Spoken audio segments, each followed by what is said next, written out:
Hello everyone, कैसे हैं आप सब। आज से हम शुरुआत करने वाले हैं वर्ल्ड लिटरेचर से जुड़े कुछ राइटर्स की।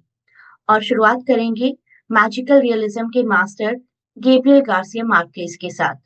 बहुत ही बेहतरीन कुछ राइटिंग्स इन्होंने हमें दी हैं। इनकी सभी राइटिंग्स, इनके अवार्ड्स और सभी फैक्ट्स के बारे में जानेंगे इस वीडियो के थ्रू, जो कि आपको एग्जाम्स में बहुत काम आएंगे।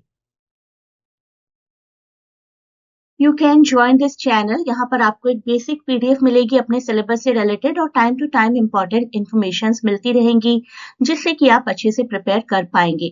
चैनल का लिंक मैं आपको डिस्क्रिप्शन में भी प्रोवाइड कर दूंगी। अपने टीयर 2 के एग्जाम पैटर्न को भी देख लीजिए। 60 क्वेश्चंस होंगे 60 मार्क्स के, और 10 क्वेश्चंस होंगे 40 मार्क्स के, जो कि सब्जेक्टिव होंगे। और आपके शॉर्ट क्वेश्चन में से 0.25 मार्क की नेगेटिव मार्किंग भी होगी। तो बहुत सोच समझकर आपको आंसर्स करने हैं, और मेरे सभी वीडियोस को देखते रहिए, तो मोस्ट प्रोबेबली आपके आंसर्स गलत नहीं होंगे। मैं अपने वीडियोस में सब कुछ एक्सप्लेन करने वाली हूँ, जो कुछ भी आपके एग्जाम्स में आएगा। अगर आप ये फर्स्ट वीडियो देख रहे हैं मेरा, तो जल्दी से इस चैनल को ज्वाइन करिए। कुछ बेसिक फैक्ट्स देखते हैं, इनसे रिलेटेड क्वेश्चंस भी आपको आ सकते हैं। बॉर्न 1927 एंड डाइड 2014, कोलंबिया से बिलोंग करते थे। नेशनैलिटी का क्वेश्चन मैंने आपके एग्जाम्स में कई बार देखा है। बड़े ही पॉपुलर थे एज गेबो इन हिज एक्विंटेंसेस।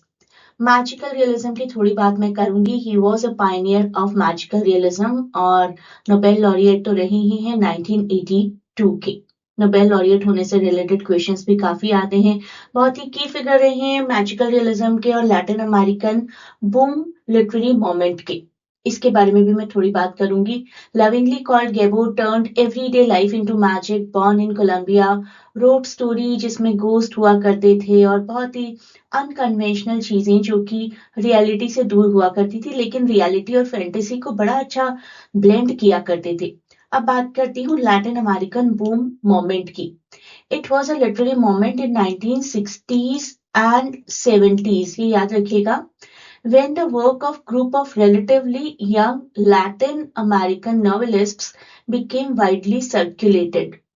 तो 1960s-70s में तो काफी यंग रहे थे गैब्रियल जी, और उस टाइम पर काफी यंग राइटर्स थे जो कि पॉपुलर हो रहे थे धीरे धीरे, और उनकी पॉपुलैरिटी के मोमेंट को ही बोला जाता है Latin American boom literary moment. ये है लैटिन अमेरिकन बूम मोमेंट के राइटर्स जिन्होंने मैजिकल रियलिज्म को 1960-70s में पॉपुलैरिटी दिलवाई। Julio Cortazar with Hopscotch, Gabriel Garcia Marquez, इनके हम 100 ईयर ऑफ सॉलिट्यूड को जानते ही हैं। कार्लोस फ्यूएंटेस, इन्होंने बुक लिखी death of Artemio Cruz, and Mario Vargas Llosa, इन्होंने बुक लिखी द टाइम ऑफ हीरो, 1962 का ये वर्क है। काफी इंपॉर्टेंट रहे हैं इनके वर्क, काफी एक्सपेरिमेंटल रहे हैं। हॉपस्कॉच में मल्टीपल चैप्टर सीक्वेंसेस को ट्राई किया गया था। 100 ईयर ऑफ सॉलिट्यूड में हम जानते हैं कि कितने अच्छे से मैजिकल रियलिज्म का इस्तेमाल किया गया। हम आगे आज के वीडियो में भी जानेंगे इसके बारे में।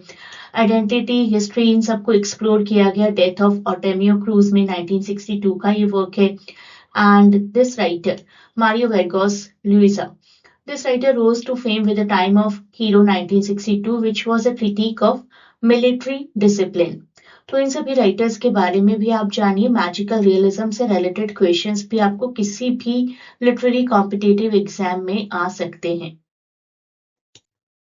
अब जानते हैं मैजिकल रियलिज्म क्या होता है। फैंटास्टिकल यानी कि सुपरनैचुरल सॉर्ट ऑफ इवेंट्स को रियलिस्टिक सेटिंग के साथ मैच करना is called magical realism. And also it focuses on the history of Latin America, politics और culture। मेटाफर लैंग्वेज का बहुत ही रिचली यूज किया जाता है, सिंबोलिज्म का यूज किया जाता है, और नैरेटिव कभी भी क्रोनोलॉजिकल नहीं होता। Gabriel Garcia Marquez magical realism blends the fantastical with everyday life, creating world where the extraordinary feels normal।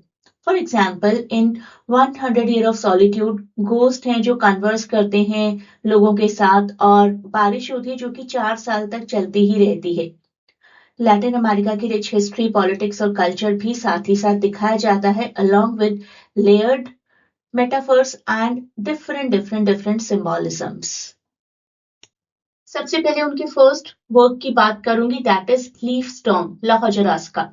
उनका फर्स्ट नॉवेला है जिसको 7 इयर्स लगे पब्लिशर ढूंढने में, और यही वो वर्क है जिसमें मोकेंडो नाम का फिक्टिशियस विलेज उन्होंने इंट्रोड्यूस किया है, जो कि बाद में 100 इयर्स ऑफ सॉलिट्यूड के थ्रू भी काफी पॉपुलर हुआ। सभी वर्क्स और इनकी क्रोनोलॉजी को बिल्कुल ध्यान से देखिए, नोट करिए ईयर्स को। No one writes to colonel 1961 का वर्क है। 100 ईयर ऑफ सॉलिट्यूड जिसने उन्हें बहुत फेम दिलवाया 1967। Autumn of patriarch 1975। Chronicle of death foretold बहुत ही इंटरेस्टिंग वर्क है 1981 का। Love in the time of cholera 1985। Chronicle का मेरे पास एक सेपरेट वीडियो है, जरूर देखिए। यूट्यूब के सर्च बॉक्स में अगर आप नोवेल का नाम और मेरा नाम पुट करेंगे तो आपको इजीली मेरे वीडियोस मिल जाएंगे।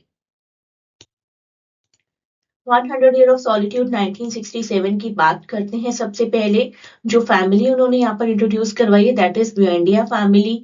7 जनरेशन है उनकी, और टाउन यूज किया है मोकेंडो। ये छोटे छोटे क्वेश्चंस आ सकते हैं। मैजिकल रियलिज्म का इस्तेमाल तो किया ही है। थीम्स की अगर बात करें तो लव, सॉलिट्यूड, फैमिली का फेट, और उसके साथ ही साथ मोकेंडो टाउन का डिस्ट्रक्शन। तो ये सब आपको याद रखना है, और सब कुछ आपको एग्जाम्स में आ सकता है। ईयर्स आ सकते हैं, क्रोनोलॉजी आ सकती है, छोटे छोटे फैक्ट्स आ सकते हैं। क्रॉनिकल ऑफ डेथ फोरटोल्ड मुझे बहुत ही इंटरेस्टिंग लगता है। ये वर्क पूरा टाउन जानता था कि a person Santiago is about to be murdered, honour killing होने वाली है उनकी, बट किसी ने उन्हें वार्न नहीं किया। Everybody was ready to see the drama. Santiago is killed by Vicario twins. अपनी सिस्टर का ऑनर डिफेंड करने के लिए उन्होंने सेंटियागो को मार दिया इन द एंड, क्योंकि सिस्टर ने बोला कि Santiago took her virginity, which was not a case actually. Mystery ये नहीं थी कि किसने किया किसने नहीं किया, लेकिन पूरा विलेज इस चीज को प्रिवेंट नहीं कर पाया despite knowing it was coming. The murder of Santiago Nasser, a crime everyone in the town expected, knew about it, but failed to stop or did not try to stop.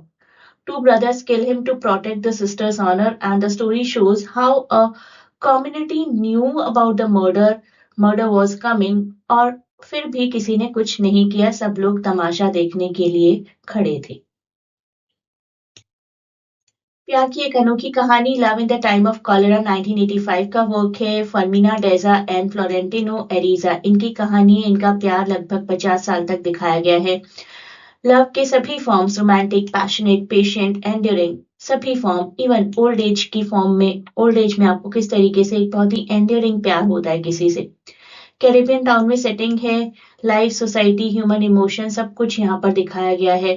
तो बहुत ही बेहतरीन प्यार की एक कहानी है ये नॉवेल। अब आप लोगों के लिए एक थोड़ा सा टफ क्वेश्चन।